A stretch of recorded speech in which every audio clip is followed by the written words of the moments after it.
Today's topic is FIRPTA. We know that sounds like a Star Wars thing, but it really is an acronym for the Foreign Investment in Real Property Act of 1980. FIRPTA sounds crazy and it does have a bunch of rules, but the idea behind it is simple. When buying a house that is owned by a foreign party, the title company must withhold a portion of the sale to make sure they pay taxes, and it's up to the buyer to report the sale to the IRS. Sounds complicated, we know. So here are 5 facts to make FIRPTA fun. Okay, fun might be a stretch, but at least it will make it a bit easier to understand. Who is FIRPTA for?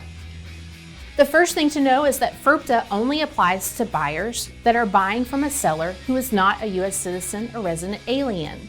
There are several identifying factors for a foreign person or company, which the title company will discuss with the seller.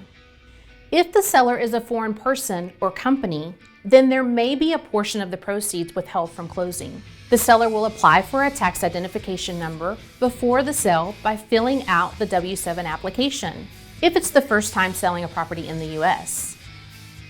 Can the seller be exempt? Yes.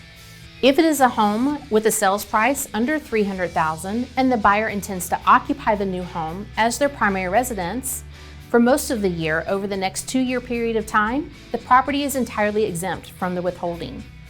The buyer will be required to sign an agreement to confirm their intent to reside. This fact means for some people, FIRPTA never comes into play, but there's still some paperwork you'll need the parties to sign at closing.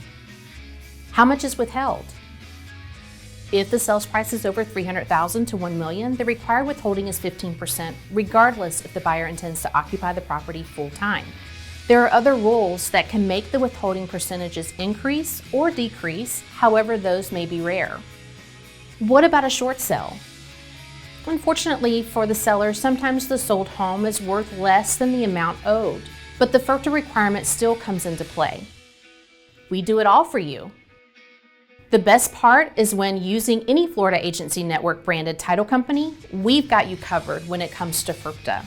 We will discuss what is needed based on the particulars for the parties and transaction, and also have CPAs that we can refer to if needed. For more information about FIRPTA, download our PDF from our website. If you have any questions, feel free to call any of our offices.